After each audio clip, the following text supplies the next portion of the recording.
এয়া বনাব গৈছোঁ বেঙেনাৰ কাৰী।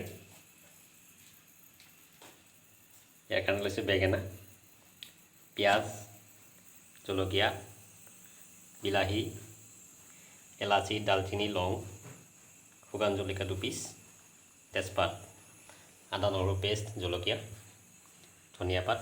সেইটো অপশ্যনেল হয়, আপুনি দিবও পাৰে নিদিবও পাৰে। আৰু লাগিব আপোনাৰ জিৰা পাউডাৰ, ধনিয়া পাউডাৰ, হালধি পাউডাৰ, অলপমান ৰেড চিলি পাউডাৰ, পৰিমাণ মতো নিমখ। ইয়াৰ কাৰণে প্ৰথমে আপুনি তেল কেৰাহীত গৰম কৰি ল'ব।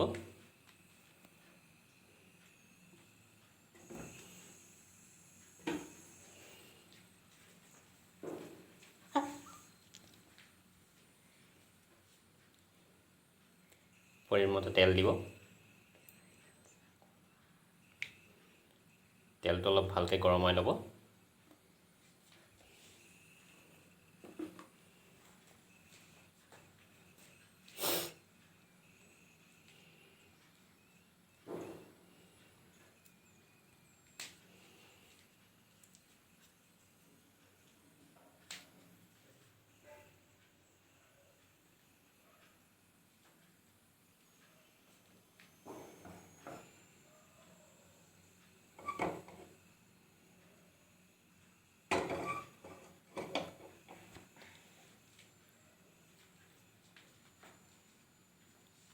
তেলটো ভালকৈ হিট হ'ব লাগিব, নহ'লে তেলটো কেঁচা থাকিলে বেঙেনাটো ভালকৈ ফ্ৰাই নহ'ব, তাৰ টেষ্টটো ভালকৈ নোলাব।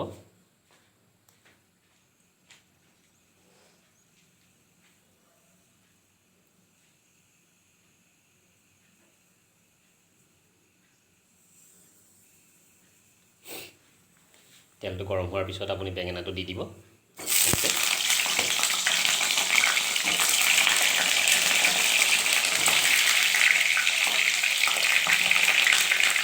গোটেইখিনি একেলগে দিব পাৰি, দিলে মানে বেঙেনাটো ভালকৈ ফ্ৰাই নহ'বও পাৰে। তাৰ কাৰণে বেঙেনাটো আপুনি অপশ্যনেল, কেনেকৈও কাটিব পাৰে, ৰাউণ্ডটোও কাটিব পাৰে, সৰুকৈও কাটিব পাৰে।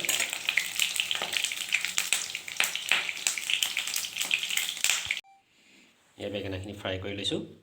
ঠিক ব্ৰাউন কালাৰ হ'ব লাগিব, ব্ৰাউন কালাৰ নহ'লে মানে বেঙেনাটো টেষ্টটো নাহিব। এতিয়া আপোনাৰ তেলটো গৰম কৰিছোঁ।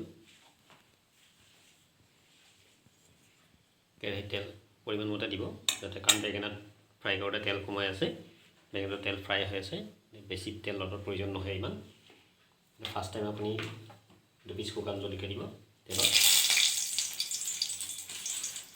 তাৰপিছত তেজপাতটো দি দিব, লৰচৰ কৰি এলাচি, লং, ডালচেনি সেইটো দি দিব আপুনি তেলত। অলপ ফ্ৰাই কৰি কিনে পিঁয়াজটো দি দিব পাৰে।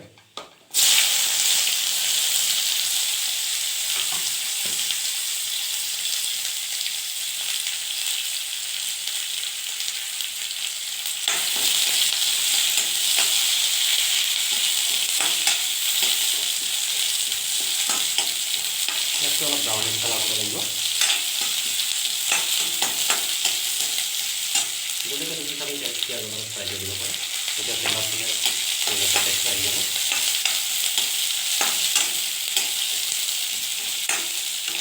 পিঁয়াজটো তেতিয়ালৈকে ফ্ৰাই কৰিব যেতিয়ালৈকে তাৰ ব্ৰাউন কালাৰটো নাহে। অলপ ব্ৰাউন কালাৰটো আহিব লাগিব।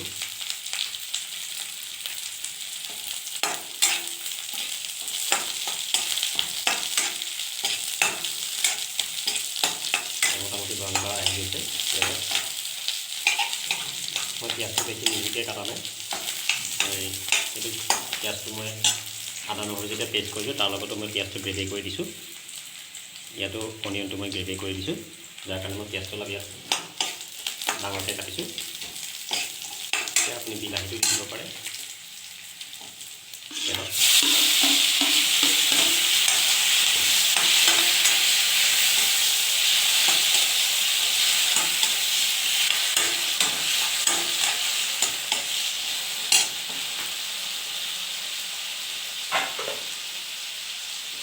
বিলাহীটো অলপমান ফ্ৰাই হ'ব লাগিব।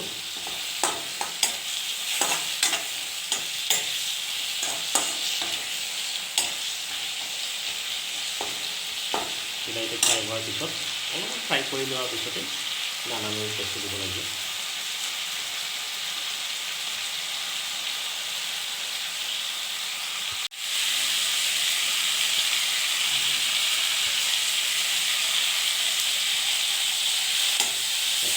বিলাহীটো ফ্ৰাই হৈ গৈছে মোটামুটি।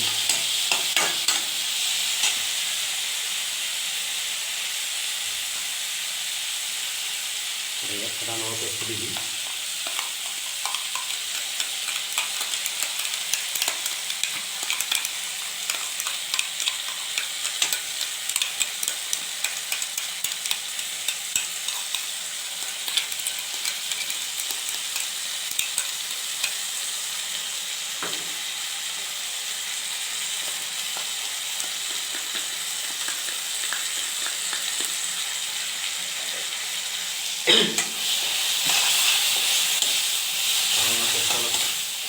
ফ্ৰাই কৰি দিব লাগিব বিলাহীৰ লগত।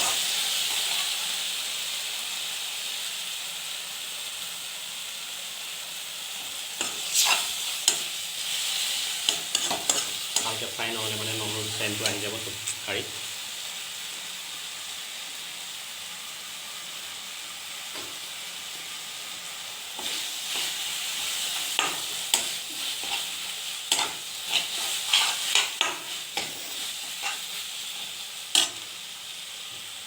এই পৰিমাণ মতে আপোনাৰ নিমখটো দিব।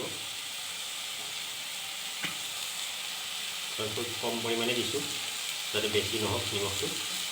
অলপমান জিৰা দিছোঁ, তাৰ আধা পৰিমাণ মতে ধনিয়া দিছোঁ, হালধি পাউডাৰ দিছোঁ, অলপমান ৰেড চিলি পাউডাৰ দিছোঁ কালাৰফুল হ'বৰ কাৰণে।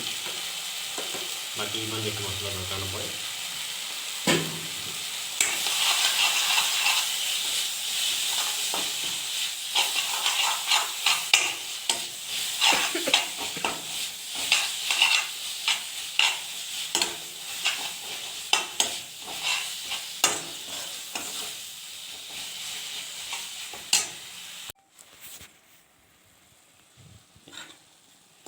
গ্ৰেভিটো মোটামুটি হৈ গৈছে আপোনাৰ।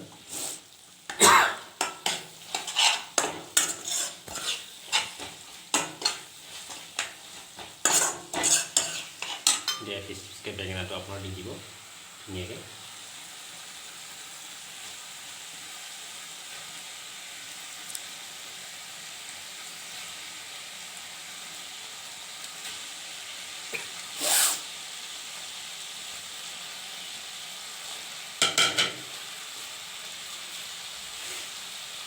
বেঙেনাটো দি পেলাই বেছি লৰচৰ কৰিব নালাগে, অলপ ভাল আছিলে লৰাব লাগে বস্তুটো।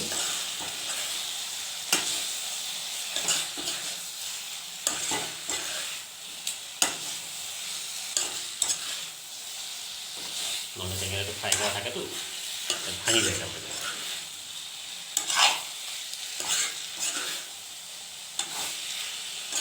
মোটামুটি হৈ গৈছে।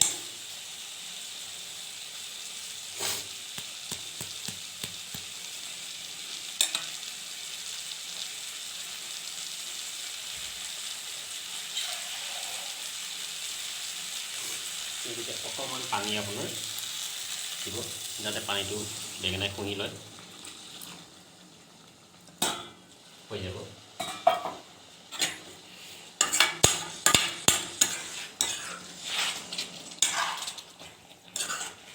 যাতে পানীটো নাথাকে, পিছত আকৌ শুকাই যাব পানীটো।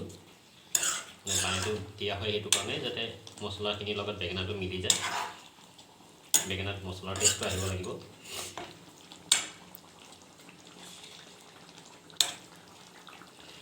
এতিয়া অলপমান 2 মিনিট টাইম ঢাকি দিলে হ'ল। হৈ গৈছে 2 মিনিট টাইম। এয়া আপোনালোকৰ ওচৰত ৰেডি হৈ গৈছে বেঙেনা কাৰী।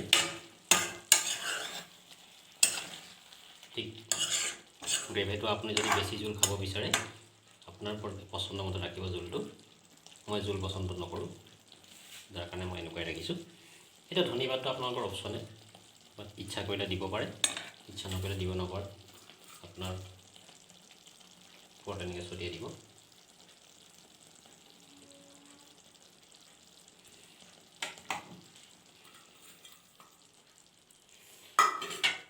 পৰিৱেশন কৰিব পাৰে এতিয়া এনেকুৱা আপোনাৰ পচন্দ লাগিলে আপুনিও বনাই এবাৰ ঘৰত ট্ৰাই কৰিব খাই চালে আমাৰ শ্বেয়াৰ কৰিব চেনেলটো ধন্যবাদ